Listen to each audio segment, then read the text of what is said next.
अब एक केवल डिवोर्स ही नहीं है, उनका तलाक ही नहीं लिखा हुआ। डाइवोर्स वगैरह होता है तो उसके बाद भी बहुत सारी और प्रॉब्लम्स आती है। बिल्कुल आएंगी, उसी से जुड़ी हुई है। फाइनेंशियल है, मेंटल है, बिल्कुल आएंगे। ये 7th हाउस में बैठा हुआ प्लेनेट सबसे पहले आपकी लग्न को, आपके मस्तक को देख रहा है। नमस्कार दोस्तों, हमारे चैनल में आपका स्वागत है। आज हम आपको एक ऐसी शख्सियत से मिलाने जा रहे हैं जो पिछले 35 सालों से समाज सेवा, सामाजिक रूप से कार्य कर रहे हैं और 2 लाख से ज़्यादा लोगों का प्रत्यक्ष और अप्रत्यक्ष रूप से सेवा कर चुके हैं, मदद कर चुके हैं। मिलते हैं गुरुदेव शिवराज जी महाराज। नमस्कार, आपका बहुत बहुत स्वागत है हमारे चैनल में और हम आपके आभारी हैं कि इतने शॉर्ट नोटिस पे आप हमारे पास आए। आज वीडियो स्टार्ट करने से पहले मैं आपसे एक चीज़ बोलना चाहूँगा और शायद जो मेरे जो दर्शक हैं वो भी ये इस बात को मानेंगे कि आपका जो फेस है ना, वो पंजाबी सिंगर हंसराज जी से काफ़ी मिल रहा है। जी, बचपन से ही बहुत सारे लोग मुझे ये कहते हैं, लेकिन अच्छी बात है, हंसराज जी का ही नहीं और भी बहुत सारे लोग हैं जिन्हें शायद आप नहीं जानते होंगे। बहुत सारे फेमस लोग हैं जिनके चेहरे मुझसे मिलते हैं, लुक मेरे से मिलता है। अच्छी बात है, मुझसे मिलने वाले लोगों को यश, सम्मान और प्रसिद्धि प्राप्त हो, ये बहुत अच्छी बात है। मैं भी यही सेवाएं कर रहा हूँ। अच्छा, आप मानते हैं कि दुनिया में एक से ज़्यादा शक्ल वाले लोग होते हैं, चेहरे वाले? एक शक्ल के 5 लोग होते हैं, मिनिमम 5 लोग होते ही होते हैं, और अलग अलग शहरों में भी हो सकते हैं, एक शहर में भी हो सकते हैं। एक लगभग 11 जो हमारे एक हम शक्ल के लोग होते हैं, जो 5 हूबहू बिल्कुल सेम शक्ल के होंगे। कभी जीवन में हम टकरा भी जाते हैं और कई बार ये होता है कि पूरा जीवन बीतने के बाद हम लोग देख भी नहीं पाते। कई बार ऐसा भी होता है कि वो प्रदेश, देश क्या पूरे विदेश में भी हो सकते हैं। विदेश में भी हो सकते हैं, कहीं भी हो सकते हैं। धरातल पर कोई कहीं भी जन्म ले सकता है, लेकिन कम से कम 5 लोग सेम बिल्कुल एक जैसे होते हैं और 11 लोग हम एक जैसे हम शक्ल के होते ही होते हैं। अच्छा, आपने जैसे जो तिलक लगाया है, इस तिलक का भी कोई सिग्निफिकेंस है या फिर? तिलक क्यों लगाना चाहिए? स्त्रियां आपने घर में देखी है, महिलाएं आजकल तिलक नहीं लगाती। मैं उन सब से कहता हूं, बहन बेटियों से, कि आप सारे लोग तिलक जरूर लगाया करें। क्योंकि तिलक लगाने का साइन क्या है? आपने बहुत सारे देखे होंगे, योगा कराने वाले देखे होंगे, जो कहते हैं कि हम अपने चक्रों को जागृत करने के लिए हमें क्या करना चाहिए। तो 7 चक्रा का ये भी चक्र है कि नहीं है? चक्र है ना।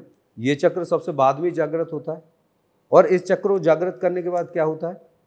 इंसान को बहुत दूर की दूरदर्शी सब कुछ दिखाई देने लगती है, सही गलत का सही फैसला करता है। हम बचपन से नहीं लगाते, बच्चों को नहीं लगाने देते, और हम खुद नहीं लगाते। ये कल्चर आज का है नहीं, पहले सबके लगते थे। अलग अलग टाइप के तिलक होते हैं, लाइक कोई सिंपल लगाता है। तिलक लगाने के लिए आप कैसा भी लगा सकते हैं, लेकिन पुरुषों को लंबा तिलक लगाना चाहिए। पुरुषों को लंबा तिलक, उनको मान सम्मान की प्राप्ति हो, यश मिले, समृद्धि मिले, और वो विजयी हो।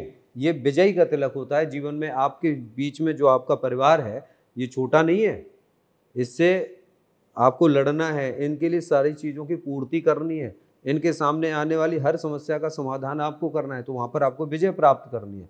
उसके लिए वो तिलक आपको लगाना पड़ेगा। और वो तिलक आप जब लगाते हैं ना, पंडित जी देखें ना, लंबा करके ऐसे तिलक लगाते हैं, चावल भी लगाते हैं। स्त्रियों को गोल इसीलिए लगाते हैं कि उनका ध्यान केंद्रित रहे, परिवार की तरफ रहे और अपने जीवन की तरफ रहे, बुराइयों की तरफ ना रहे।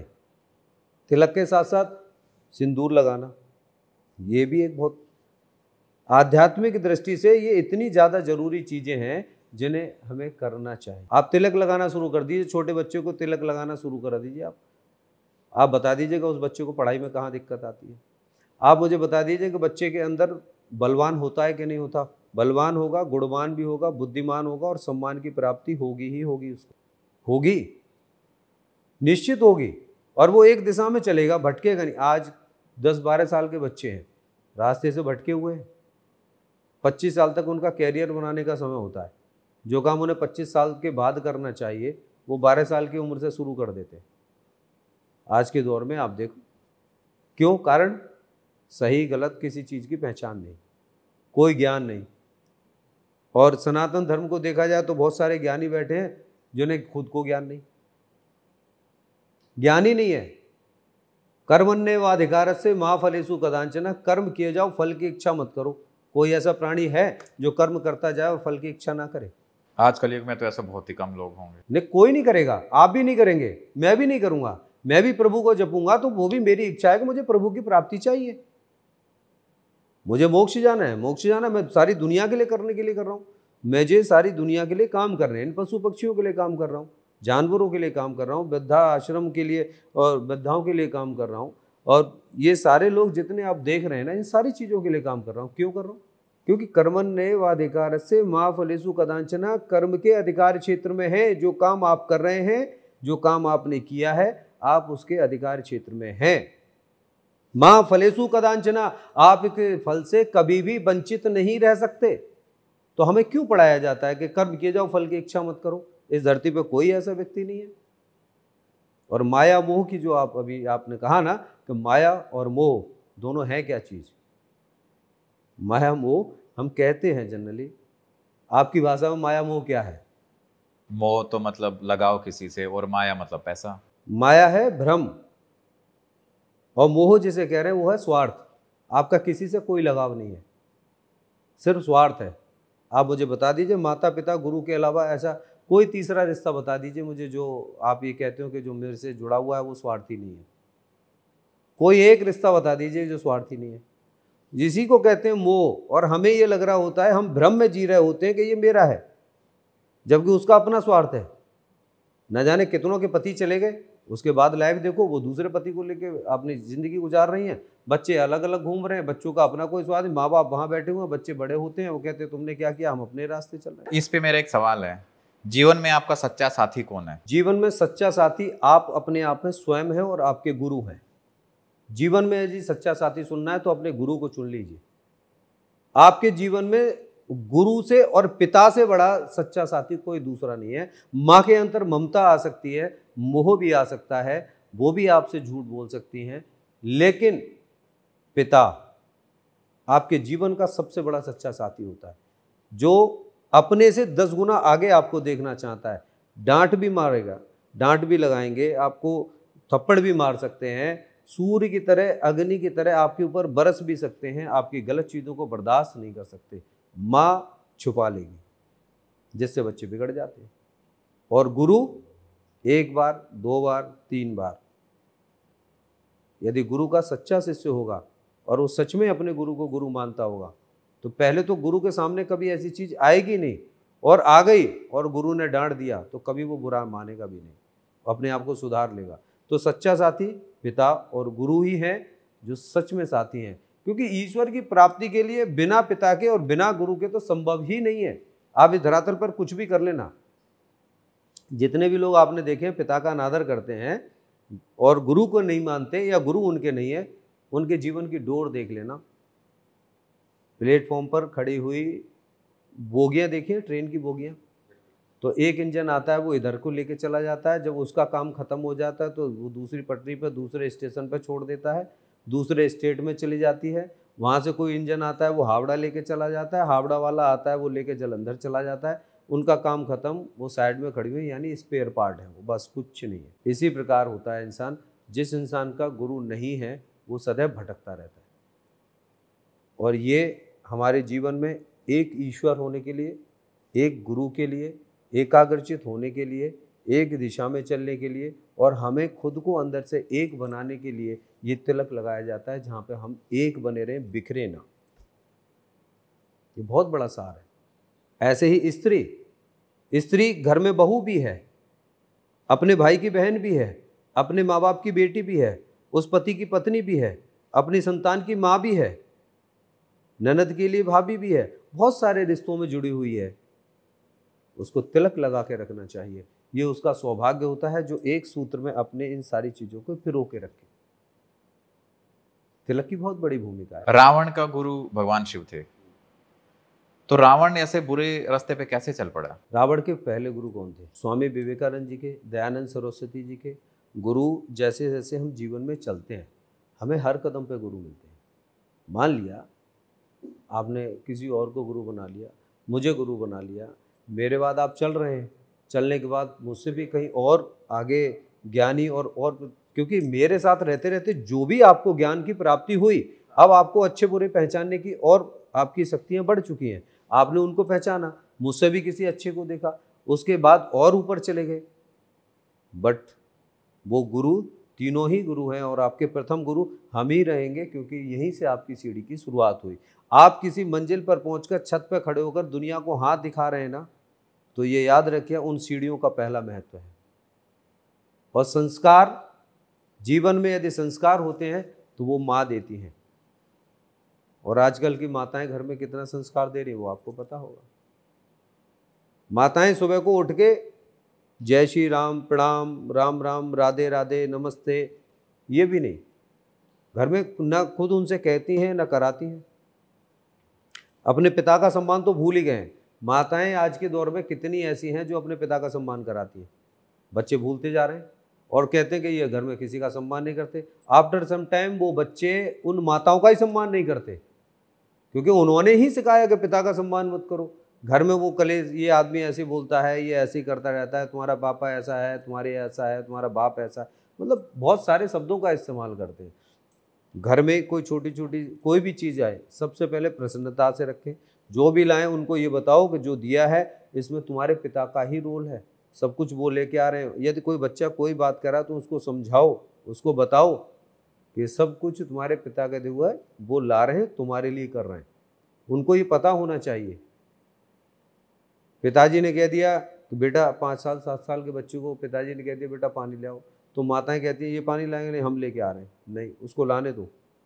आज आप उसे रोकेंगे, कल वो लाके जीवन में कभी देगा ही नहीं। आज उसे जाने दीजिए। 5 साल से 12 साल के बच्चे तक इतना कोई बर्डन नहीं है उसके ऊपर।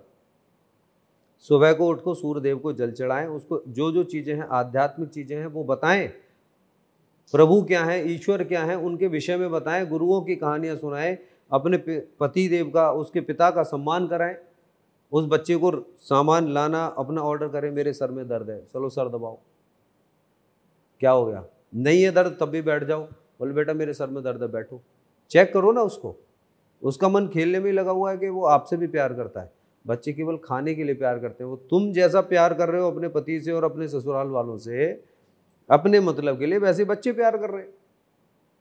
इसलिए दिल के रिश्ते जब जोड़ते हैं ना, तो हम आध्यात्म के आधार पर जाते हैं।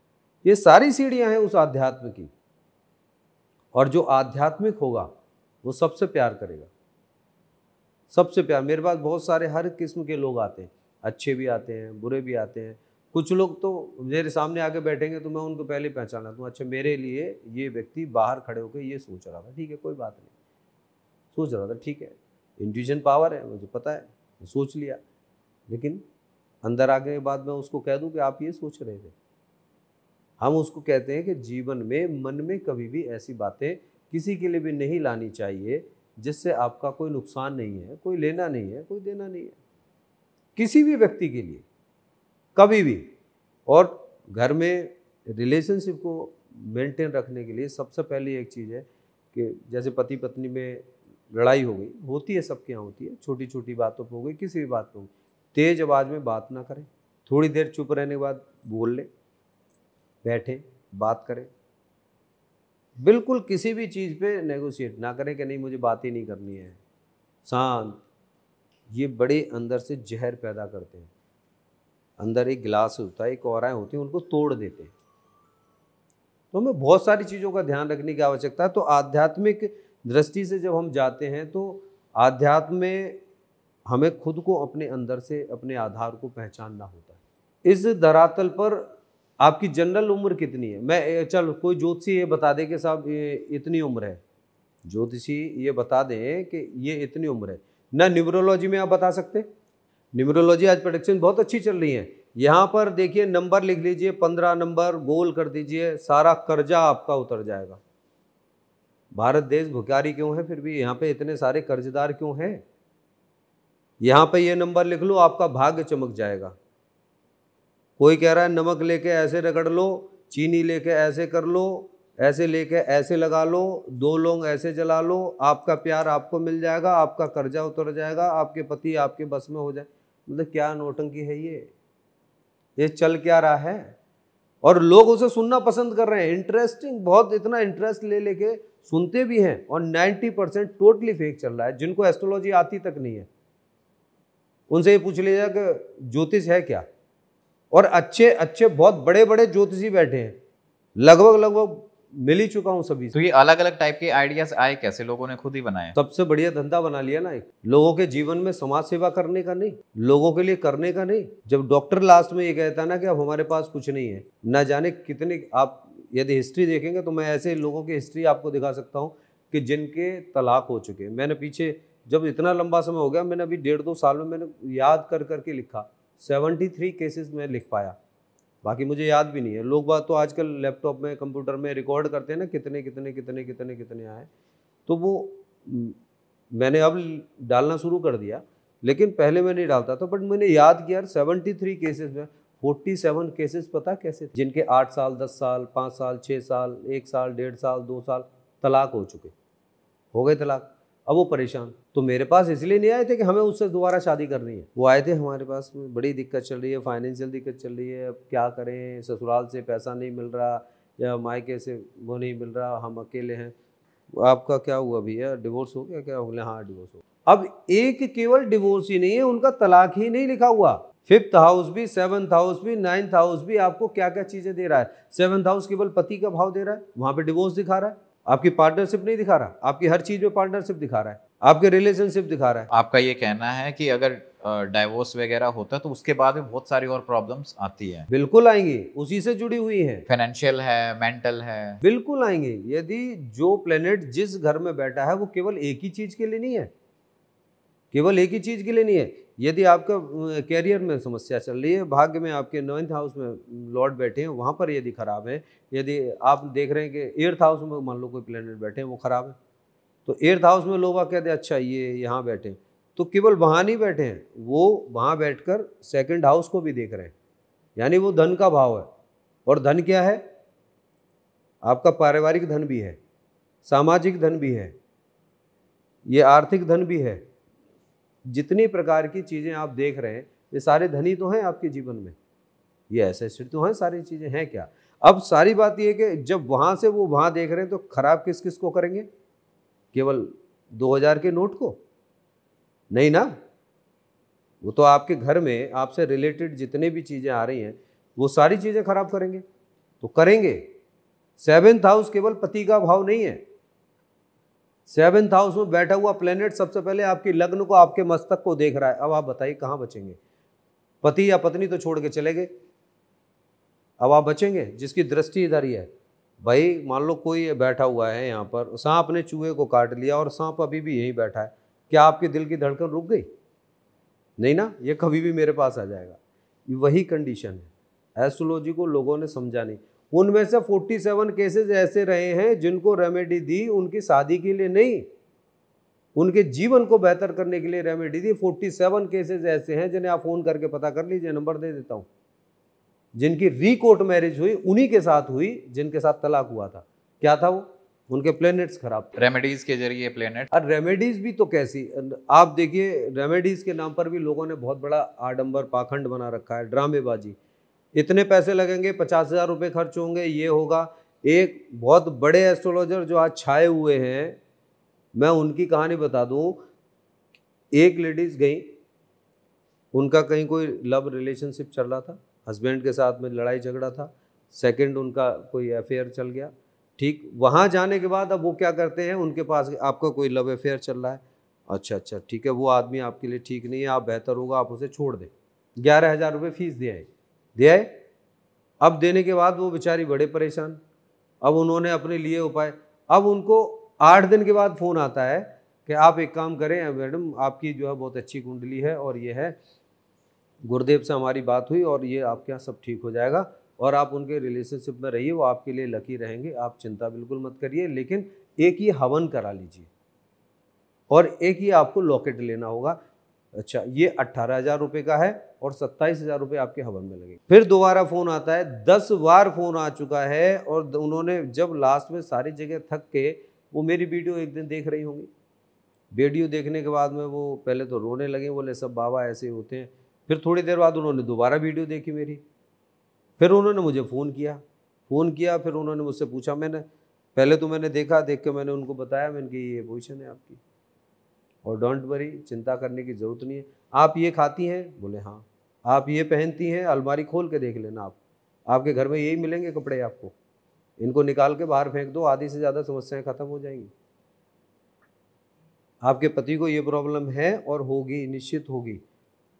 आपको जानती है क्यों हो रहे हैं? नहीं पता।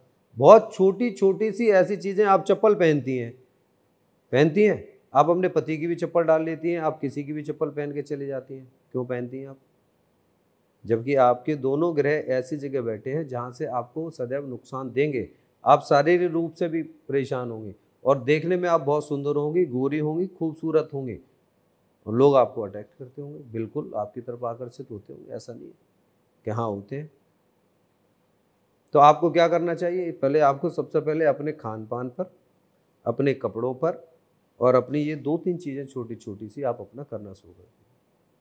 कुछ नहीं करना। उन्होंने केवल 3 ही काम किए थे।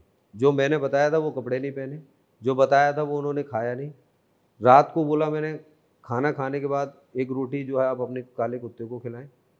और सुबह का एक बिना पैसे का काम कि सुबह उठते ही आप अपना ये काम कर लेना, इसे गुप्त रखना जीवन भर। फ़ोन करके पूछ लीजिए। अब उनका कहना ये है कि गुरुजी बस आप जो है मैं कब से शुरू करूं? हमने कहा आप नवरात्रों से शुरू कर देना। पितृपक्ष का भी आपको लग रहा होगा कि हाँ पितृपक्ष में शुरू करें, उपाय ना करें।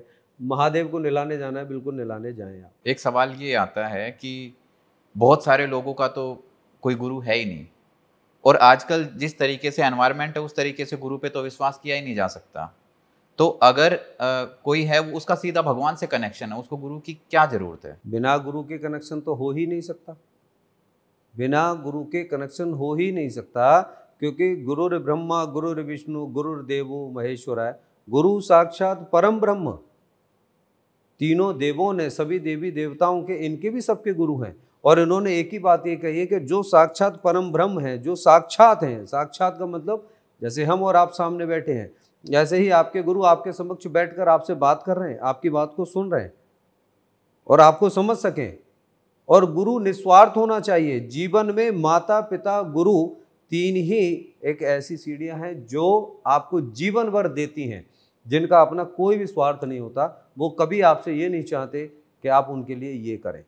गुरु त्यागी होते हैं, गुरु सदैव समर्पित होते हैं। शिष्य समर्पित नहीं होते, गुरु समर्पित होते हैं। तो आज कलयुग में सही गुरु को कैसे पहचानें? गुरु के लिए तो सबसे पहले ये कि आप गुरु के समक्ष जाएं, उनके पास जाके बैठ के देखिए क्या उनके अंदर ज्ञान है, क्या वो आपकी बात को समझ रहे हैं, क्या सच में वो त्यागी हैं, क्या वो स्वार्थी हैं या नहीं हैं, लोभी हैं या वो सच में परोपकार कर रहे हैं। और दूसरी बात, आज एक लाइन लगाकर जो आप गुरु परंपरा देख रहे हैं, जिनसे वो शिष्य कभी जीवन में मिल ही नहीं पाते और गुरु से बात भी नहीं कर पाते और गुरु नाम की माला जप रहे हैं। हालांकि उद्धार उनका भी होता है, ऐसा नहीं है कि नहीं होता, लेकिन वो जो गुरु के समक्ष जाते हैं और गुरु के जाके सेवा करते हैं, कुंडली में बैठे हुए बृहस्पति किसी के कितने भी खराब हों और कुंडली जागृत नहीं हो रही है, तो ये एक बात ध्यान रखें, पितरों की कृपा हो, काल सर्प दोष हो या आपकी कुंडली में कोई सी भी कंडीशन चल रही हो, बृहस्पति वहाँ पर निश्चित रूप से खराब होंगे। आप जाइए, किसी न किसी गुरु को धारण कीजिए जो सच में आध्यात्मिक हो, जो गुरु आध्यात्मिक हैं, जो आध्यात्म में जुड़े हुए हैं, जो अपने आधार को समझते हैं, जो आपके आधार को आपको समझा सकें, आपको खुद को अंदर से आपको ये बता सकें आप ये हैं, आपका जन्म इसलिए हुआ है, आप जो कर रहे हैं वो क्या कर रहे हैं, आपको सही गलत अच्छे बुरे की पहचान करा सकें। एक गुरु के अंदर भगवान श्री कृष्ण की तरह वो छवि आपको नज़र आनी चाहिए, वो गुण आपको नज़र आने चाहिए। क्योंकि अगर सही गलत वो तो हमारा कोई सीनियर हो, हमारा कोई मेंटर है, वो भी कर सकता है, आध्यात्मिक क्यों? आध्यात्मिक इसलिए क्योंकि गुरु, प्रथम गुरु हमारी माता, दूसरे गुरु हमारे पिता, तीसरे गुरु हम छोटी क्लास में पढ़ते हैं तब वहाँ से हमारे अध्यापक होते हैं, बड़ी क्लास में जाते हैं तो बड़े भी अध्यापक होते हैं। उसके बाद सामाजिक गुरु हमारे अलग होते हैं, पारिवारिक गुरु हमारे अलग होते हैं, विद्या के गुरु हमारे अलग होते हैं, और जब हम अपने कैरियर में जाते हैं तो वहाँ के गुरु हमारे अलग होते हैं।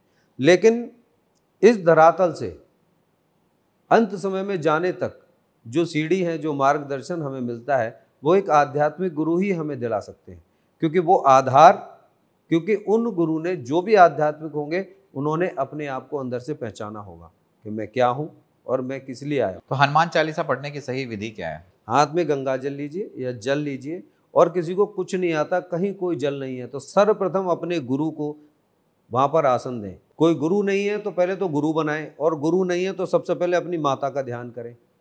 लेकिन आज ध्यान कर सकते हैं, उसके बावजूद भी गुरु बनाना ही पड़ेगा, बिना गुरु की गति ही नहीं है। उस इंसान को मोक्ष की प्राप्ति के लिए लेकर कौन जाएगा?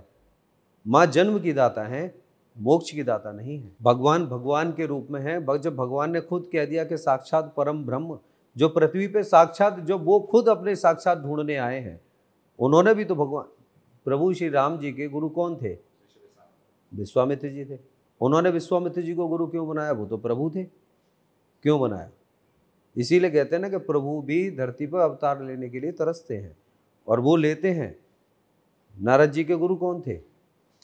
सबने जितने भी गुरु हैं, जो भी आपने देखे हैं, वो मतलब यहाँ पर आने के बाद धरातल पर आकर ही उन्होंने गुरु बनाए। तो उन्होंने कहा है ना कि साक्षात परम ब्रह्म, तो परम ब्रह्म की उपाधि दी गई है जिनके अंदर ब्रह्म ज्ञान की प्राप्ति हो। और गुरु कैसा भी हो, उसके अंदर कितना भी ज्ञान हो, आप गुरु के नाम का लेके माला लेके चल देते हैं ना, गुरु का नाम लेके काम करने चलते हैं, जीवन में कभी आपके नाम काम रुकेंगे ही नहीं। लेकिन आजकल गुरु पे विश्वास नहीं होता।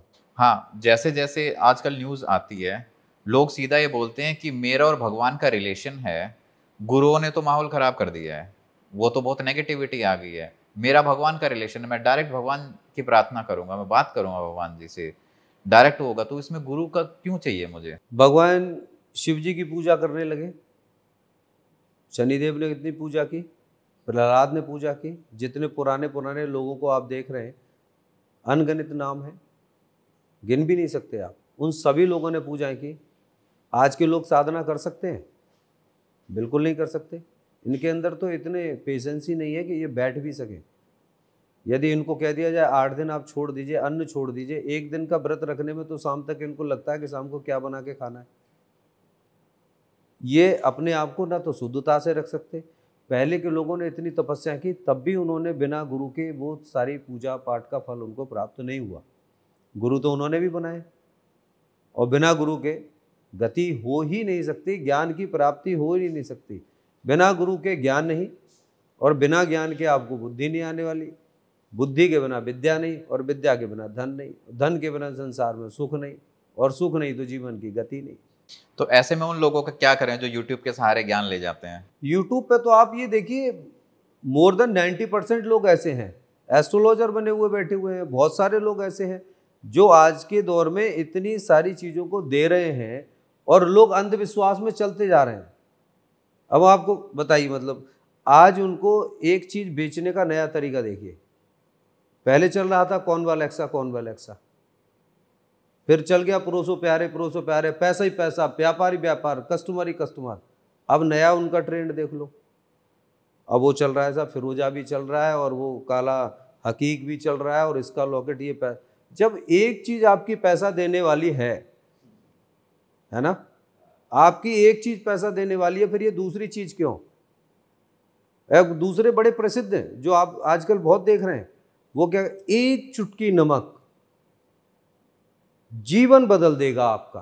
बड़ी स्टाइल में आएंगे तिलक लगा के, कोई स्टोन पहने हो। मैं स्टोन को पत्थर नहीं कहता, हालांकि वो अपनी जगह पर है, रत्न है, वो पत्थर नहीं है। वो दिन रात पत्थर पत्थर चिल्लाते हैं, ठीक है ना। मैं किसी को रिकमेंड करता हूं कि आप ये स्टोन पहन लो, बहुत ज़्यादा ज़रूरी है तो पहने, आपकी थेरेपी काम करती है।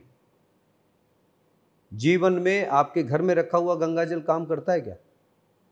लोगों को भ्रमित करते हैं, आप ऐसे करें, आप ये काम करें, आपको हवन कराने हैं, आपको ये पहनना है। लोग ज्योतिषों से डरने लगे हैं। लोग इस भ्रम में पड़े हुए हैं कि हमें कौन से उपाय करने चाहिए।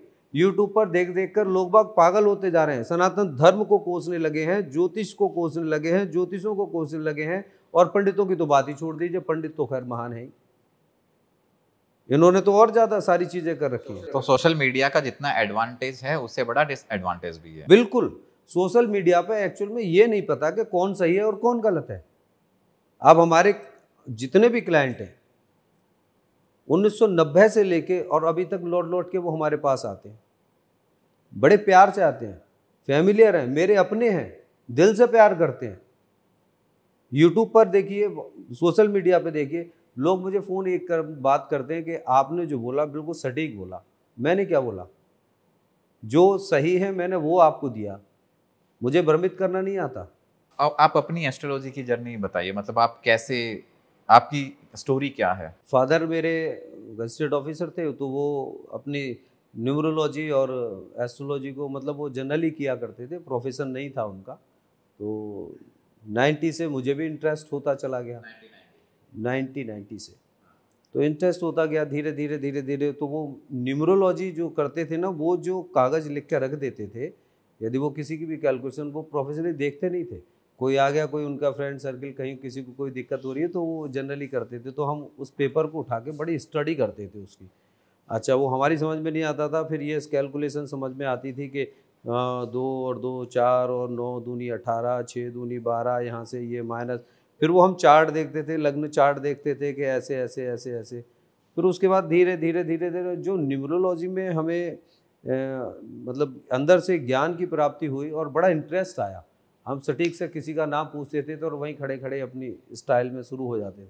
हमने कहा बहुत अच्छा। तो होता है, कॉलेज लाइफ चलती चली जाती है, हम हर किसी का बताना शुरू कर देते। धीरे धीरे धीरे धीरे चलते चलते जर्नी 2000 तक पहुँचे, आगे प्रोफेशन में चले। फिर हमने धीरे धीरे तपस्याएं शुरू की, पूजा पाठ शुरू की, पूजा पाठ शुरू से करते थे। फिर 96 डेज की पूर्ण रूपेण हमने बैठ के तपस्या की, 96 दिन कुछ नहीं खाया, बिल्कुल एक अंगोछे में रहना, 5 टाइम नहाना, 5 टाइम बैठ के पूरा जाप करना। घर में किया और अकेले, मेरे घर में कोई नहीं था, वहाँ पे हम बिल्कुल अकेले थे और सब कुछ छोड़ के तब हमने किया। तो पत्नी बच्चे हमारे पेरेंट्स के साथ में थे और हम यहाँ, तो हम अकेले थे। 96 डेज हमने बिल्कुल ऐसा कमरा बंद करके बाहर देखा ही नहीं, न शीशा देखना, न साबुन लगाना, न तेल लगाना, न बिस्तर पे सोना, इवन दैट पंखा भी नहीं चलाना।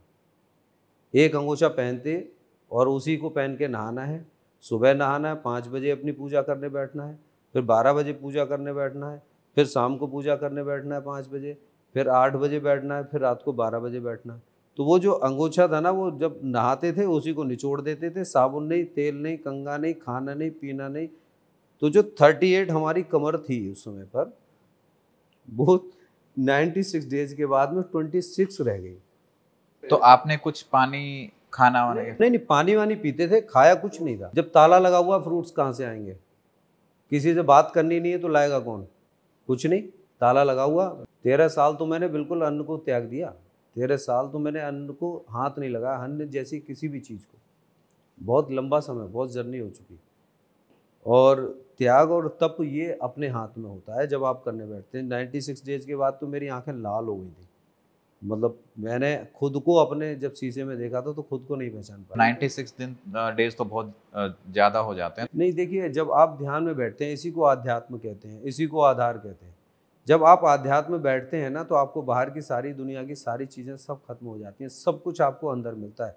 जो आप अपनी आंखों से देख रहे हैं ना, बाहर टोटली भ्रम है और असत्य है।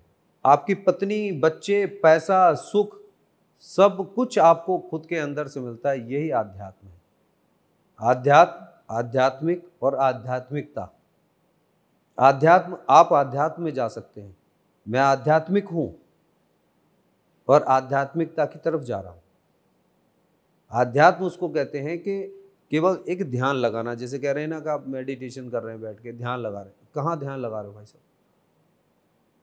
आप एक बार लंबी सांस भर के ओम बोलना शुरू करो।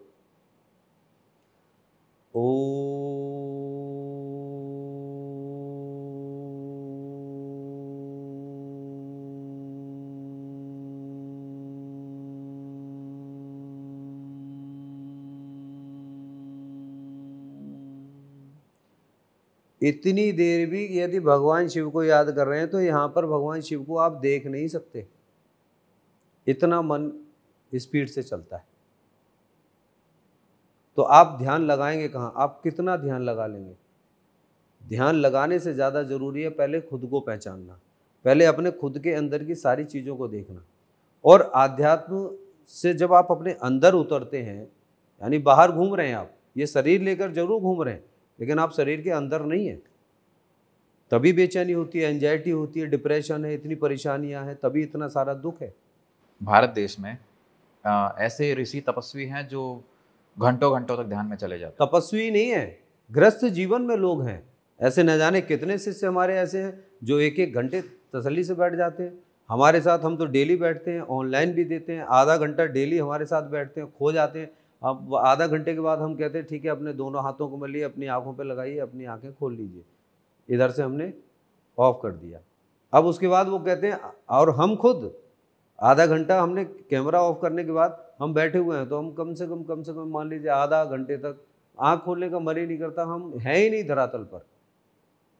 और वो लोग भी कहते हैं कि अब धीरे धीरे वो सीढ़ी पे पहुंच चुके हैं, आँख खोलने का मन ही नहीं करता उनका। जो बड़े बड़े तपस्वी लोग हैं वो तो दिनों तक चले जाते हैं। कई दिनों तक चले जाते हैं, उनको भूख नहीं लगती, प्यास नहीं लगेगी, कोई मलमूत्र त्यागने की आवश्यकता नहीं है, क्योंकि आप जितनी चेतना में हैं, अंदर की चेतना में नहीं है, केवल बाहर की चेतना में है, इसीलिए ये सब आपको दिखाई दे रहा है। अदरवाइज आपको इतनी चिंता करने की आवश्यकता नहीं, आपके अंदर सब कुछ भरपूर भंडार है। और वो एनर्जी पांचों तत्वों से हमारी बॉडी बनी है, और पांच तत्व ब्रह्मांड में है, और उन्हीं पांचों तत्वों को, पांचों स्वरों को, आ उ ओ म अंग, इन पांचों स्वरों को जोड़कर ओम बनाए, और उस ओमकार की एक दिव्य ज्योति दी गई है जो निराकार है, कोई आकार नहीं है। ब्रह्मांड में ये तो नक्षत्र हमें ओम की आकृति में दिखाई देते हैं, इसलिए हमें दिखाई दे रहे हैं ना, ये हमने मान लिया कि ओम का ये आकार है। तो ओम की जो ध्वनि है, इन पांचों अक्षरों को जोड़कर जो ध्वनि पैदा हुई है वो हुई है ओम। और इन पांचों अक्षरों को जोड़कर और जो ओम को एक जगह इकट्ठा करके एक दिव्य ज्योति बना दी गई, जो दीप ज्योति है। वही हमारी प्राण शक्ति है, वही हमारी आत्मा के अंदर प्रज्वलित हो चुकी है, और वही जल रही है, वही प्रकाश है। तो जब हम उस दिव्य ज्योति से अपने आप को कनेक्ट करते हैं, दिव्य ज्योति से, जैसे हम अपने दीपक जलाते हैं, तो दीपक क्या है? लोगों ने इसको आडंबर समझ रखा है। आज विदाउट चार्जर आप मोबाइल चलाएंगे क्या? लैपटॉप चलाएंगे? नहीं चलने वाला। विदाउट स्विच ऑन किए पंखा नहीं चलेगा। ऐसे ही आपके यहाँ दीपक रखा हुआ है, आप दीपक जलाइए, कुछ मत करिए, ध्यान से उस दिव्य ज्योति को अपनी इस आत्मा से कनेक्ट करिए। 2 मिनट करिए, बस 2 मिनट दिल से आंख बंद करके वो दिव्य ज्योति जल रही है, यहाँ महसूस करिए तो सही, आपकी बॉडी में एनर्जी आ जाएगी। तो ये 5 तत्वों से बना हुआ शरीर उस ब्रह्मांड के 5 तत्वों से वो चीज आकर्षित करता है। पावर है हमारे अंदर, क्योंकि वो देने के लिए है, और जिस चीज की आवश्यकता है वो पूर्ति होगी। हम ध्यान देते नहीं, हम अपने 5 तत्वों को खराब कर रहे होते हैं, अपने ग्रह नक्षत्रों को खराब कर रहे होते हैं। फिर होता क्या है? डिप्रेशन, माइग्रेन, बीमारी, कैंसर, किडनी, शुगर, ये सारी चीजें चल रही होती। अगर किसी को तिथि पता नहीं है कि कब उनके जो एंसेस्टर थे, जो पूर्वज थे, उनकी कब डेथ हुई थी, किस तिथि को हुई थी, तो ऐसे में कब श्राद्ध मनाए? वो तिथि किसी को पता है या नहीं पता है, दोनों ही चीज़ें, दोनों का एक ही आंसर दे रहा हूँ। मान लो तिथि नहीं पता है तब भी, और जिन लोगों को तिथियाँ पता है, मान लो उनके दादी हैं, बाबा हैं, या बाबा के पिताजी माताजी पर बाबा हैं, पर दादी हैं, वो लोग गए हैं, उनको श्राद्ध करना चाहिए। वो श्राद्ध करते हैं तो किस तिथि को करें? क्योंकि आजकल तो लोगों को जो कैलेंडर है उसको डेट याद है, 26 अगस्त को फादर एक्सपायर हुए थे, तिथि कौन सी थी बोले पता नहीं। अब क्या करें? तो उन सब के लिए क्या है कि पितृ हमारे जब यहाँ पूर्णमासी को और अमावस्या तक यहाँ पर अपना उत्सव मनाने आते हैं, तो वो सारे में भ्रमण करते हैं, जहाँ पर वो पैदा हुए हैं, जहाँ पर वो रहे हैं, जहाँ पर आप लोग रह रहे हैं, वो सारी जगह पूरा भ्रमण करने की उनको परमिशन है, वो कहीं भी जा सकते हैं। लेकिन अमावस्या तिथि वाले दिन, और ऐसा सबको करना चाहिए, जो श्राद्ध कर रहे हैं उनको भी करना चाहिए, और जो नहीं कर रहे हैं उनको भी करना चाहिए। जिनको तिथि पता है उनको भी करना चाहिए, जिनको तिथि नहीं पता है उनको भी करना चाहिए। कि अमावस्या वाले दिन हमारे सारे पितृ जो हमारे नियर अबाउट जो भी गंगा हैं, जहाँ वो रहते थे उसके आसपास, जो आपके गांव के और जहाँ पर आपका पूर्वजों का घर है, स्थान है, उसके आसपास जो भी गंगा होगा, जो भी गंगा होंगी वहाँ पर, जो भी उनका किनारा होगा, उस गंगा किनारे जाएं। अमावस्या तिथि को वो वहीं मिलेंगे, आपके घर पे नहीं मिलेंगे। आप कहते हैं ना अमावस्या तिथि को हमने श्राद्ध कर दिया, पितृ चले गए, वो जाते नहीं है, भटकते हैं वहाँ पर गंगा स्नान पे। गंगा किनारे जाएं, अपने घर से पूरी सब्जी बना के लेके जाएं, वहाँ नहाएं, नहाने के बाद में स्नान करें और स्नान करने के बाद वो पूड़ी और सब्जी रख के वहाँ बैठे हुए जितने भी लोग हैं उनको दें, कुछ दक्षिणा दें और उन सारे लोगों को दे के आए। कम से कम 16 जगह तो रखें, 4-4 पूड़ी, थोड़ी सब्जी, 2 रुपये, 5 रुपये, 10 रुपये रखकर वो 16 जगह बांट दीजिए आप। और देने के बाद हाथ जोड़ के सबसे क्षमा मांग लीजिए। कौन कौन से पितृ, केवल उनके माता पिता दादी दादा ही नहीं, परदादा भी हो, चाचा हो, ताऊ हो, मामा हो, नाना हो, नानी हो, वो सारे यदि वहाँ पर भटक रहे हैं तो अमावस्या की तिथि में उन सब को किस रूप में, किस वेश में कौन कौन आए हुए हैं उनको सबको देके हाथ जोड़ के क्षमा प्रार्थना कर लीजिए, पितृदेव आपके प्रसन्न हो जाए। तो जिनको तिथि याद नहीं है वो अमावस्या के दिन गंगा स्नान करें और जाकर वहाँ पर जाकर उनका तर्पण करके और अब खुद ही करें। और जो लोग अब अगर हम यहाँ पे बैठे, यहाँ से हरिद्वार की अगर बात करें 2.5-3 घंटे लग जाते हैं, सबके पास इतना समय नहीं होता है, तो ऐसे में वो लोग क्या करें? आपके गांव के आसपास कोई सरोवर होगा, कोई नहर होगी, वहाँ पे जाके आप करें। जहाँ पर वो लोग रहते थे मोस्टली आपको जाना चाहिए, साल में एक बार तो होता ही है, पितरों के लिए वहाँ जाना चाहिए। जैसे आजकल आपने देखा होगा गांव में लोगों को देखा है कि पितृ लोग अपने खेतों पर बैठा देते हैं, है ना, खेतों पर बैठा देते हैं। तो वहाँ क्या है, 2-3 ईंटें ऐसे लगाई और उन्होंने पितृदेवों को वहाँ रख दिया। अब पितृ के टाइम पर क्या होता है, होली दिवाली गए वहाँ पे जल चढ़ा दिया, कुछ बतासे चढ़ा दिए, हलवा चढ़ा दिया, पूड़ी चढ़ा दी, मिठाई चढ़ा दी, जो भी चढ़ा दिया। मक्खी घूम रही है, कीड़े मकोड़े घूम रहे हैं, कुत्ते आ गए, कुत्तों ने खाया और चाट लिया, यही होता है, खत्म।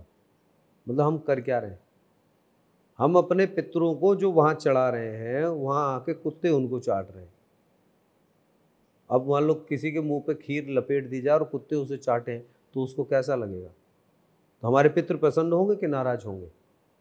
वहाँ हमें बिल्कुल ऐसा नहीं करना चाहिए। यदि वहाँ आपने स्थान भी दिया है तो उनको थोड़ा सा जल चढ़ाकर उनको भोग लगा के वो भोग गाय को खिलाएं, कुत्तों को खिलाना है तो उनके लिए अलग से खिलाओ, लेकिन वहाँ मत रखो जिससे उनको वो चाटें। दूसरी बात, पितरों के लिए सबसे पहले जो दक्षिण दिशा की दीवार है ना आपके घर की, उस दक्षिण दिशा की दीवार पर भी नीचे आप उनका कोई वो लगाइए आसन, या दीवार पर ही लगाइए, कोई स्टैंड लगाइए, उस स्टैंड पर उनको विराजमान करें। मतलब हम बात करें कि घर में पूर्वजों की फोटो कहाँ लगाएं? पूर्वजों की फोटो दक्षिण दिशा की दीवार पर, ना पूरब में लगेगी, ना ईस्ट में, ना वेस्ट में, ना नॉर्थ में, ओनली साउथ वॉल पर आपको लगानी है। और वो भी एक स्टैंड लगाइए, उस स्टैंड पर लगाकर उनको वहाँ पर विराजमान करिए। लोग कील पर टांग देते हैं, ऐसा लगता है कि मतलब पितरों को तो हमने बड़ी सजा दे दी, मतलब उनको सजा दे रहे हैं, पितृ भी मान रहे हैं और उन्हीं की कृपा से सब कुछ प्राप्त हो रहा है, तो हमने टांग क्यों दिया? सबसे पहले आप ये बताइए कि क्या घर में लगाना चाहिए या नहीं लगाना चाहिए? बिल्कुल लगाना चाहिए, और अपने बेडरूम में नहीं लगाना चाहिए। जो बाहर आपका रूम है, बाहर का कमरा है, या ऐसा कमरा जहाँ पर आप बैठते हो, जहाँ पूजा वाले कमरे में नहीं लगाना चाहिए, और आप अपने बेडरूम में न लगाएं। कोई एक ऐसी जगह देख लें जहाँ पर न पूजा का स्थान हो न वो स्थान हो, तो उनको एक अलग स्थान दें। और घर में एक बैठाने वाला एक स्टैंड लगाकर उनको बैठाएं। और ऐसा ही नहीं है कि होली दिवाली पर जब वाइट वॉश होगी उस समय पर, जब पुताई का कार्यक्रम चलेगा तभी हम पिताजी के कपड़े उतारेंगे, माला चढ़ा दी है वो धो देंगे। कुछ लोग क्या तो नई माला भी नहीं आती है, वही उतारी, धो दी और वही टांग दी। तो दिवाली के समय जो दिवाली की सफाई होती है तो उस समय क्या, किस तरीके से पूर्वजों की तस्वीर? इस प्रकार हम देवी देवताओं की पूजा करते हैं। सर्वप्रथम सुबह को हमारे पितरों की पूजा होती है, पहले पितरों की ही पूजा होती है, उसके बाद दिवाली मनाई जाती है। तो इस चीज़ को तो आजकल के जो जितने भी आप यंग जनरेशन में देख रहे हैं ये लोग तो जानते ही नहीं है, पता ही नहीं है इन लोगों को। पितरों की केवल दिवाली पे ही नहीं है, हर त्यौहार पे। और मैं तो ये कहता हूँ कि पितृ वहाँ पर आपने विराजमान किए हैं, आप डेली अपने कपड़े पहन रहे हैं, डेली आप नहा रहे हैं, एक रूमाल वहाँ पर रख दीजिए और डेली उनको कपड़ा मारिए, उनको रूमाल से उनको साफ कीजिए और एक दीपक उनको जला के चले आओ। दीपक जलाने का भी फुर्सत नहीं है तो कोई बात नहीं, लेकिन कम से कम श्राद्धों में इस पूरे पितृपक्ष में 16 दीपक आपको जलाने चाहिए। 16 दिन तक एक मिट्टी का दिया ले लें, वो मिट्टी के दिए में उस दक्षिण दिशा की तरफ आपके पितृ बैठे हुए, वहाँ पर आपको वो दिया जला देना है। डेली शाम को दिया जलना चाहिए और उसी दिए में अगले दिन फिर दिए वही जलाइए। 16 दिन के बाद आप दीपक नहीं जलाना चाहते हैं, कोई बात नहीं, डेली सुबह शाम उनको प्रणाम करें, लेकिन 16 दिन बाद उसके बाद वो दिया जब आप जाएंगे गंगा जी तो आप गंगा पे वो उसको लेके चले जाएं, वहाँ जाके विसर्जित कर दें, या कहीं मंदिर में जाके आप पीपल के पेड़ के वृक्ष के नीचे। आजकल ये भी देखा गया है कि लोग शहर से गांव से शहर में आ गए हैं। कई बार ऐसा होता है कि माता पिता गांव में रहते हैं और बच्चे शहर में रहते हैं, तो ऐसे में श्राद्ध कौन मनाए? श्राद्ध हर एक व्यक्ति को करना चाहिए। श्राद्ध बेसिकली होता ही तीसरी पीढ़ी के लिए, मतलब दादा का श्राद्ध पोता करे। जब इसमें कोई व्यक्ति एक्सपायर होता है, जब उसकी 13वीं हो जाती है, उसके बाद देखिए कि उसका तीसरी साल ही श्राद्ध किया जाता है। तीसरी साल श्राद्ध करने का सबसे बड़ा रीज़न भी एक ही है, सबसे बड़ा लॉजिक भी यही है कि जो तीसरी पीढ़ी है, पितृ हमारी संतान परंपरा को बढ़ाते रहे, वंशान को तो हम आगे, हमारी सारी चीज़ें आगे चलती रहें, वंश वृद्धि चलता रहे। यानी तीसरी पीढ़ी का संबंध ये है कि पितरों को अपना श्राद्ध लेना है, वो तीसरी पीढ़ी उनका श्राद्ध करेगी। और जिन लोगों ने ऐसा छोड़ दिया है, जिन लोगों ने ऐसा कर दिया है कि बेटे जो है वो अपने माता पिता का श्राद्ध कर रहे हैं, या दादा दादी नहीं है तो बोले मम्मी पापा करेंगे, हम क्यों श्राद्ध करेंगे, ऐसे बच्चों को आप नोट कर लेना। क्या काम है, उनके आगे लड़की होगी, ज़्यादा से ज़्यादा लड़की होगी, ज़्यादा से ज़्यादा 2 लड़की होंगी, उसके बाद उनके संतान नहीं मिलेगी।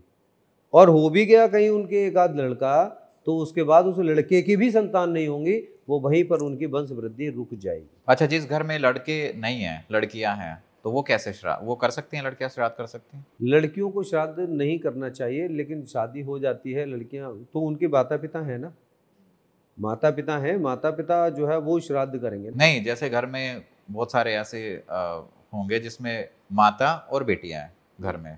हाँ, जहाँ पिता नहीं है, हाँ, पिता नहीं है और भाई भी नहीं है, लड़की भाई भी नहीं है, तो उस कंडीशन में पुत्रियां जो हैं वो श्राद्ध कर सकती हैं, और उनको तर्पण करना भी चाहिए, क्योंकि पिता की जो संपत्ति है उस पर अधिकार बेटियों का ही है। जो लोग शहर में आ गए हैं पूरी फैमिली, और गांव में उनका पुश्तैनी घर है, वो श्राद्ध कहाँ करें? शहर में करें या गांव में करें? वो कहीं भी करें। श्राद्ध करने के लिए सबसे पहले 16 दिन का एक नियम बना लें, सबसे अच्छा, कि 16 दिन तक उनको एक ही काम करना है। जैसे सुबह को गृहिणी जो है वो अपने घर में नहा धोकर साफ स्वच्छ होकर, जैसे नवरात्रों में स्वच्छता रखते हैं वैसे ही रखें पितरों के लिए भी। आप 16 डिब्बे ले आइए, प्लास्टिक के लंच बॉक्स लाइए, छोटे छोटे डिब्बे आते हैं, 10-10, 15-15 रुपए के मिल जाएंगे, तो वो डिब्बे ले आएँ। सब्जी बनाएं, डेली अच्छे से बनाएं, मन प्रसन्न करके बनाएं। सब्जी बनाइए, रोटी बनाइए, सब्जी को डिब्बे में पैक किया, रोटी को रैप कर दीजिए, रैपर में कर दीजिए, कपड़े में लपेट दीजिए, कागज़ में लपेट दीजिए, अखबार में लपेट दीजिए, रख के उनको वहाँ रख दीजिए, और वो अपने पितरों को याद करके प्रणाम कर लें।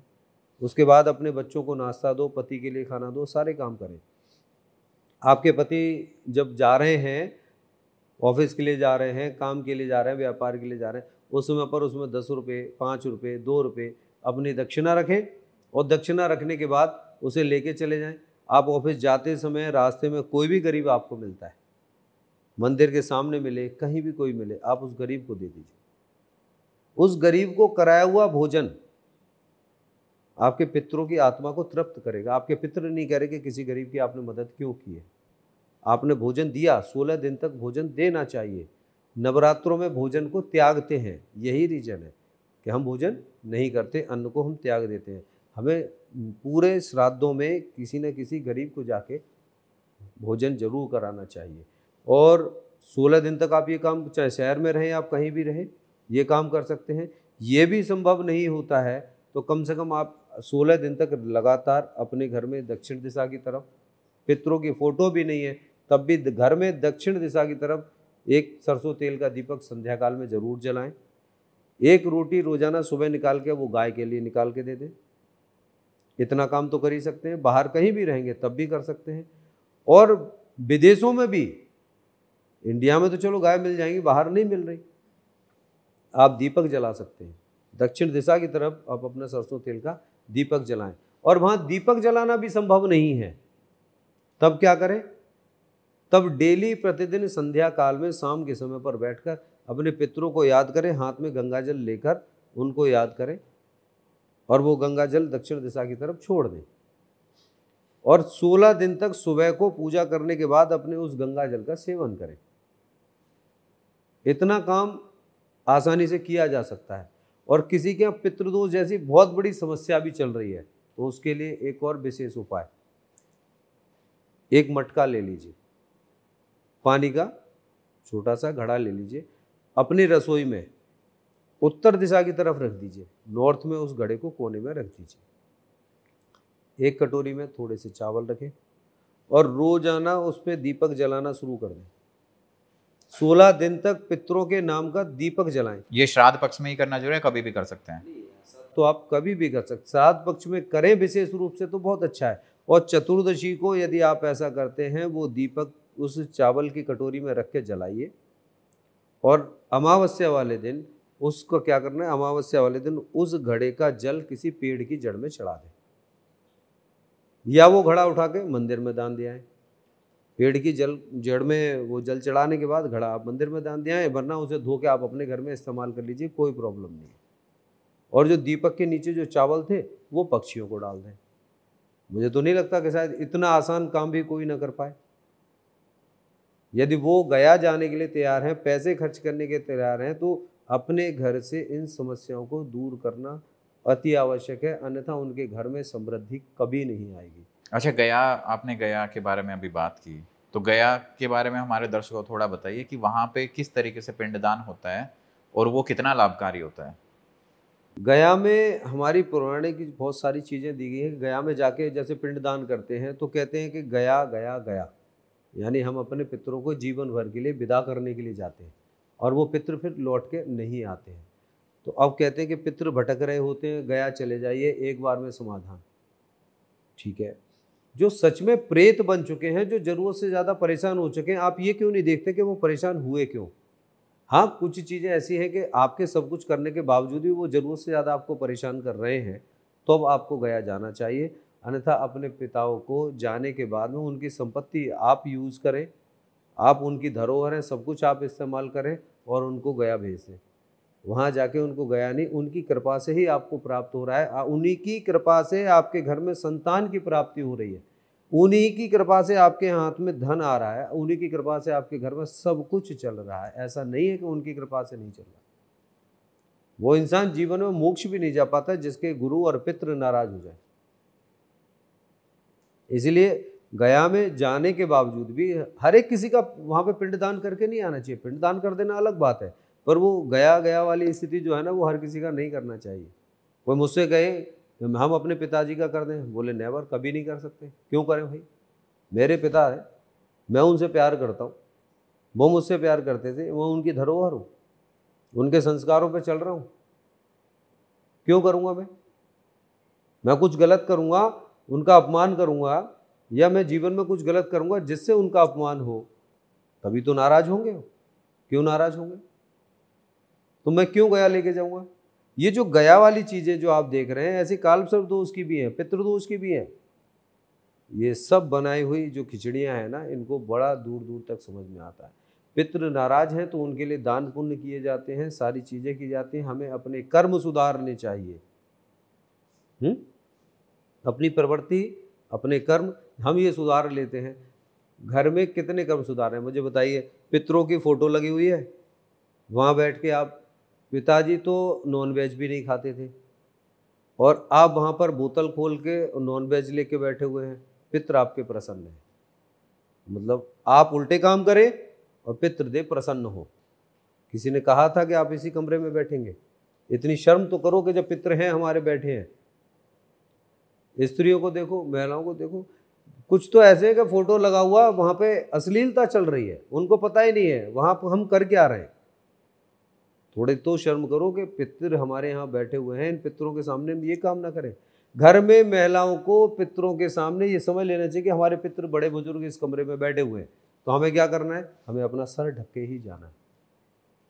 सम्मान है उनका, आपको सर ढकने के लिए किसी ने निकाल, लेकिन उनका सम्मान करने के लिए आप सर पे कपड़ा रख के जाइए, तभी आशीर्वाद मिलेगा। अब पूजा करने सारे लोग चले जाते हैं मंदिर, कहीं भी चले जाए, किसी के सर पे टोपी होती है? आपने मुस्लिम लोग देखे सारे टोपी लगा के नमाज पढ़ने जाते हैं? हमारे हिंदुओं में कोई जाते हैं? हमारा सनातन धर्म और ये यूट्यूब चैनल और जितने ये सारे सब ज्ञान देने वाले बैठे हैं ना, इनसे ही पूछ लिया जाए कि आप अपने हिंदू होने का प्रमाण दीजिए, तो शायद इन्हें खुद को नहीं पता होगा, इनकी संतानों को नहीं पता होगा, ये हिंदू होने का प्रमाण नहीं दे सकते। तो धर्म कहाँ है, उसे जानने की आवश्यकता है। इसीलिए बहुत सारे प्रश्न हैं, गुरुओं को पाखंड बता के, क्योंकि गुरु ज्ञान दे देंगे भाई, रास्ता बता देंगे। हम जैसे बैठे हैं इतनी दूर पर, पुरुष आएंगे वो पैर छू लेंगे, अलग बात। जितनी स्त्री आएंगे, देवियों दूर रहिए, वहीं से बैठेंगे, नमस्ते कर ली, हाँ बेटा खुश रहो, बहुत बढ़िया। बाहर से लेके अंदर तक सारे में सीसीटीवी कैमरे। रीजन जानते हैं, गुरुओं पे उंगली उठती है, और जो सही होगा उस पर पहले उठेगी। हम पाखंड में शामिल नहीं हो सकते उनके, क्योंकि वो जो चाहते हैं कि बेसन में पकौड़ी बनाने के लिए आलू भी, गोभी भी, पनीर भी सारे मिक्स हो जाओ, नहीं, सत्य सत्य है और वो वहीं रहेगा।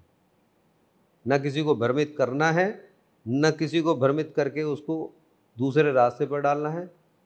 उसके जीवन के लिए जो सार जरूरी है वही जीवन का सार। जीवन का सार क्या है कि जो दिखाई दे रहा है वो असत्य है, सत्य पे चलना, सब कुछ भ्रम है। माया मोह समझ गए ना, माया मोह वही है, स्वार्थ और भ्रम, ये है माया मोह का असली मीनिंग, स्वार्थ और भ्रम। माया मोह तो 2 मिनट में कहते हैं, माया मोह स्वार्थ और भ्रम में तो जी रहे हैं, और कुछ भी नहीं, इसको पहचानना है। आप एस्ट्रो मेंटल हेल्थ पे भी काम कर रहे हो, तो उसके बारे में भी आप कुछ बताइए। एस्ट्रो मेंटल हेल्थ पे हमें आज लंबे समय से सारी चीज़ों को देखने के बाद तब हमने इस पे काम किया, क्योंकि मार्केट में एक बहुत बड़ी स्ट्रेटजी चल रही है, जो लोगों ने आज के पीरियड में आपने देखा है चल रहा है। लोग भ्रमित कर रहे हैं, depression, anxiety, migraine, cancer, liver, kidney, ये बहुत सारी समस्याएं चल रही हैं। ये समस्याएं आ क्यों रही हैं? इतनी सारी चीज़ें करने के बावजूद भी आज डिप्रेशन में कोई व्यक्ति चला गया, उसको आप कैसे निकालेंगे? हमने अपनी स्टडी की है, पूरी एजुकेशन ली है, और एजुकेशन लेने के बाद अपनी डिग्रियां ली हैं, एस्ट्रोलॉजी की पूरी पढ़ाई की है, सारी चीज़ें करने के बाद आज एक चीज़ पर निष्कर्ष निकालते हैं कि यदि आप ये जो ब्लू कलर की शर्ट पहने बैठे हैं, ये आपके जीवन में आपके लिए फेवरेबल है या नहीं है। आप जो खा रहे हैं, जहाँ आप बैठे हैं, जहाँ आप सो रहे हैं, वो आपके लिए सूटेबल है या नहीं है। आप जिस बेडशीट पर सो रहे हैं, आपको डर किस चीज़ से लग रहा है, ये सारी चीज़ें आपकी कुंडली में बैठा हुआ वो ग्रह बता देगा कि आपके जीवन में ये चीज़ें हैं। आपके घर जाके देखने की आवश्यकता नहीं है। कुंडली में देखने के बाद ये बताया जा सकता है आपको शुगर होगा। मैंने कितने कैंसर पेशेंट हैं, यदि उसकी कुंडली है तो मैंने अपने यहाँ उठा के देखिए मेरे रिकॉर्ड में कि वो कैंसर से नहीं मरेगा। लेकिन अगर हम डिप्रेशन की ही बात करते हैं, तो डिप्रेशन के लिए सबसे पहला पॉइंट तो डॉक्टर होना चाहिए कि डॉक्टर के पास जाएगा। लोग जाते हैं डॉक्टर के पास, लेकिन डॉक्टर से भी ज़्यादा इलाज उसका मेंटल हेल्थ को ठीक करने के लिए उसके अपने ग्रह नक्षत्र हैं। यदि चंद्रमा खराब हो तो एक जल का लोटा भरकर ही उसके जीवन का उपाय किया जा सकता है, करना उसी को है। वो जो कपड़े पहन रहा है, डॉक्टर के पास चले जाइए, कहीं भी चले जाइए, जो वो खा रहा है, जो उसके दैनिक जीवन में उसके चारों तरफ जो लिपेट के रखे हुए हैं, वो जो ग्रह की उसके जीवन में अधिकता है, जो दुष्प्रभाव दे रहे हैं, डॉक्टर क्या करेगा? मेंटल हेल्थ खराब होने के बाद डॉक्टरों के पास, साइकेट्रिस्ट के पास में, जितने काउंसलर हैं उनके पास में, मेंटल हेल्थ वालों को देख लीजिए, उनके किसी के पास में कोई उनका समाधान नहीं है। वो टैबलेट दे सकते हैं, नींद की टैबलेट दे सकते हैं, सोते रहिए, शांत से आराम से अपने नॉर्मल हो जाइए, कोई उनको टेंशन नहीं है। उनके पास समाधान नहीं है। समाधान है तो जो ब्रह्मांड से आप लेकर पैदा हुए हैं अपने जीवन में, उसका निदान ही करना आपका समाधान है, इसके अलावा कुछ नहीं हो सकता। एंजाइटी के, स्ट्रेस के हैं, डिप्रेशन है, बहुत ज़बरदस्त, बिल्कुल पागल लोग हैं जिनको कुछ पता ही नहीं है, बहुत ज़्यादा। और केवल एक मेंटल हेल्थ की प्रॉब्लम नहीं है, उस मेंटल हेल्थ से उनकी होल लाइफ में प्रॉब्लम आती है। उनको आर्थिक समस्याएं भी होंगी, उनकी एजुकेशन में भी समस्याएं होंगी, उनकी लाइफ में इतनी सारी समस्याएं होंगी, उनके रिलेशनशिप में भी दिक्कत होंगी। बच्चे हैं, बहुत सारे बच्चे हैं, डरने लगते हैं। किसी का केतु खराब हो जाए तो बच्चा कमरे में डर के मारे घुस जाएगा, उसे बहुत डर लगने लगता, भूत प्रेत दिखने लगता। तो इसमें किस किस टाइप के पेशेंट्स आते हैं? एंजाइटी, स्ट्रेस, हर एक प्लैनेट्स की सारी बीमारी है, कोई प्लैनेट ऐसा नहीं है जो बीमारी नहीं देता है। लीवर ले लीजिए, किडनी लीजिए, हड्डी ले लीजिए, जो मर्जी है आप ले लीजिए, नाक, कान, गला, आँख, एक एक चीज़। अब राइट वाली आंख में आपको प्रॉब्लम है, इसमें से पानी निकलता है, अब आप क्या करेंगे? अब डॉक्टर को दिखाना चाहिए। जितने भी आजकल के जो बैठे हुए लोग हैं वो सारे डॉक्टर के पास सलाह देते हैं कि पहले आप डॉक्टर को दिखाएं। बिल्कुल दिखाना चाहिए, डॉक्टर की सलाह लेनी चाहिए, क्योंकि परमात्मा ने डॉक्टर को भी यहाँ पर भेजा है हमारे ट्रीटमेंट के लिए। लेकिन सबसे पहले ये भी तो जानना जरूरी है कि ये आ क्यों रहा है। यदि आपके राइट वाली आंख से जल गिर रहा है, आंख में प्रॉब्लम है, लाल हो गई है, इसमें कोई प्रॉब्लम आ रही है, चोट लगी है, आपका 101% सूर्य खराब है। उस समय पर सूर्य गोचर जो कर रहा है या कोई प्लैनेट्स उसके ऊपर से गोचर कर रहा है, इसलिए आपकी राइट वाली आंख में प्रॉब्लम है। बट 100% सूर्य की प्रॉब्लम है। लेफ्ट आइज में आपको प्रॉब्लम है, लेफ्ट में कोई दिक्कत हो रही है, लेफ्ट वाले कान में आपको दिक्कत हो रही है, इमीडिएट आप सबसे पहले चंद्रमा को बिना किसी से पूछे चंद्रमा को प्रणाम करना शुरू कर दीजिए। अपनी माता के चरण छूना शुरू कर दीजिए। कुछ नहीं, 2 मिनट को अपने चरण रख दीजिए। माता के भी चरण कौन छू रहा है? ऐसे चल रहा होता है सिस्टम। 3 बार दोनों हाथों से माता पिता गुरु के चरण छूने चाहिए। तो वो व्यक्ति माता के चरणों में अपना सर रख दे 2 मिनट के लिए, माता की गोद में सर रख दे, माता हाथ फिरा दे, उसकी आँख ठीक हो जाएगी। आज डॉक्टर हैं, आज से पहले इतने डॉक्टर नहीं थे। आँखों में बड़ी प्रॉब्लम हुआ करती थी, माँ कपड़ा लेके फूंक मार मार के सेक के ऐसे करके ठीक कर देती थी, हाथ फिराती थी, ठीक हो जाती थी। आज डॉक्टर जो है वो ठीक ही नहीं कर पाते। ये सबसे एक ही चीज़ नहीं, मैं बता रहा हूँ आपको, एक एक ग्रह आपके जीवन में कहाँ कहाँ प्रॉब्लम देंगे। जो ग्रह खराब होगा, जो जहाँ बैठा होगा वहाँ से प्रॉब्लम देगा ही देगा, 101% देगा। कोई ग्रह ऐसा नहीं है कि जो आपको ना दे। और बृहस्पति देव तो महान है। बृहस्पति देव को सारे लोग कहते हैं कि साहब ये पुखराज पहन लें, ये पहन लें, केसर का तिलक लगाएं, ये अच्छे हो जाएं। कहीं कोई समाधान नहीं है। उनका समाधान सिर्फ एक है कि आपको जीवन में गुरु धारण करना पड़ेगा, गाय को रोटी खिलानी पड़ेगी, और केले के पेड़ की या जो बृहस्पति का दान है वो आपको करना पड़ेगा। केवल 3 आप ये मान के चलिए राशियाँ ऐसी हैं जिनमें आप मान सकते हैं कि आप ज़्यादा से ज़्यादा पुखराज धारण कर लें। वहाँ भी वो देखना पड़ेगा कि बृहस्पति की कंडीशन अच्छी है नहीं है। तो ओवरऑल पूरी मेंटल हेल्थ में मैंने लोगों को रोते बिलखते हुए देखा है, उनको हॉस्पिटलों में मरते हुए देखा है, जिन्हें बचाया जा सकता है। न जाने कितने कैंसर पेशेंटों को मैंने बचाया। मैंने उनसे एक बात कह दी कि कैंसर से नहीं मरेगा, ये इसकी मौत इतने समय के बाद हो सकती है, लेकिन कैंसर से नहीं मरेगा ये। उनके कैंसर ठीक हुए। मैंने अपने खुद के फादर का कैंसर ठीक किया था। तो थोड़ा सा डिटेल में बताइए, मतलब ऐसा कैसे हुआ? कुंडली में मेरे फादर के यहाँ पर था गांठ, और एक नहीं उनके 2 गांठ हो गए। वो चैन स्मोकर थे, तो उनकी जो डेट ऑफ बर्थ थी वो उनको बताते ही नहीं थे। तो हमने एक दिन उनकी डायरी देखी रिटायरमेंट के बाद, 2001 में जब उनकी डायरी देखी तो हमने उनकी डेट उसमें देख ली। तो हमने कहा अब ये टाइम बताएंगे नहीं। तो हमारे फादर हमसे बड़ा बात करते थे, हम नॉर्मली ऐसे ही बैठ के बात। हमने पूछा, मैंने कि पिताजी आप कितने बजे पैदा हुए थे? तो बोले पिताजी बताते थे हमारे कि हम सुबह 8 बजे करीब पैदा हुए थे, क्योंकि दादी हमारी एक्सपायर हो गई थी। पिताजी हमारे 2 महीने के थे तो वो एक्सपायर हो गई थी, तो पता नहीं। तो बाबा हमारे बताते होंगे जो सुबह 8 बजे पैदा हुए। हमने 8 बजे उनका डाल के जब हमने कुंडली उनकी चेक की, बृहस्पति और राहु दोनों ही खराब स्थिति में थे, कुछ नहीं। सबसे पहले उनका, अब ये तो रहा एस्ट्रोलॉजिकली, यदि हमें ये पता है कि ये बीमारी है, सबसे पहला उनका अन्न बंद कर दिया। अन्न बंद किया, जो सिगरेट पीते थे वो उनकी बंद कराई, इमीडिएट बंद कराई। अन्न बंद कराया, डॉक्टर ने उनको कह दिया कि ये अंदर ही अंदर बहुत ज़्यादा फैल चुका है, ऑपरेट करने से भी कुछ नहीं होगा। 1 साल लगा था। पूरी 1 साल के अंदर वो गांठ बिल्कुल दोनों सूखने के बाद चने के बराबर छोटी सी गांठ यहाँ रह गई थी, छोटी सी। और डॉक्टर ने ये कह दिया था ये इतना अंदर फैल गया है कि मतलब ज़्यादा से ज़्यादा आप मान के चले 1 साल 1.5 साल, इससे ज़्यादा आगे कुछ नहीं कर सकते आप। इसको ज़्यादा वो ना करवाएं, चलने दीजिए, खा रहे पी रहे पीने दीजिए।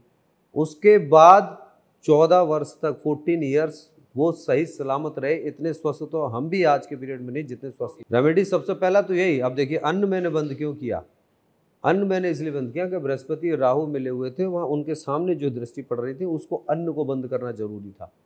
हमने कहा ना कि जो आप खा रहे हैं वो आपको बंद करना जरूरी है। जैसे शुगर हो जाए तो सबसे पहला काम क्या करते हैं?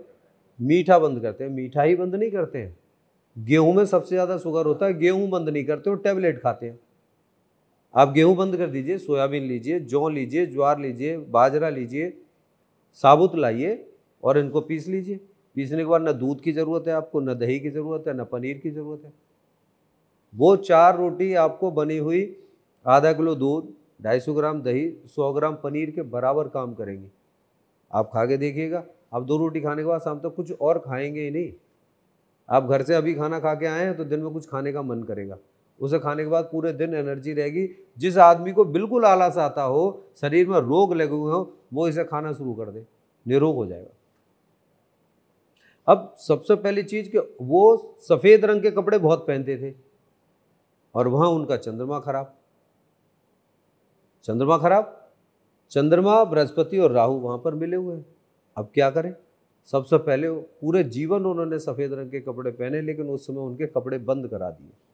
न पीला पहनना है, न काला पहनना है, न सफेद पहनना है, बिल्कुल नॉर्मल। केसरिया पहन लें, बिल्कुल पहनो, खूब पहनिए। गेरुआ रंग जो आजकल भगवा कलर है, खूब पहनिए, वो पहने। और सारे कलर पहने, उन्होंने ब्लू कलर पहना, खूब पहनिए, कोई प्रॉब्लम नहीं, टेंशन खत्म।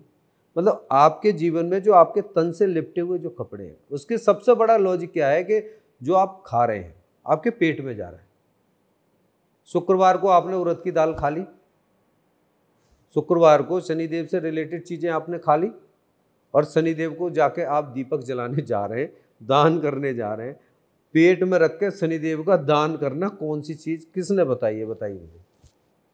ये तो वो वाली बात हो गई कि कल रात को हमने दारू पी ली, रात को मीट मुर्गा हमने खा लिया और सुबह 4 बजे हम मंदिर चले गए। चलिए इसी उस पे हम इसको यहीं पे एंड करते हैं, और अगली वीडियो में हम स्पेशल ज्योतिष और ग्रहों के बारे में बात करेंगे।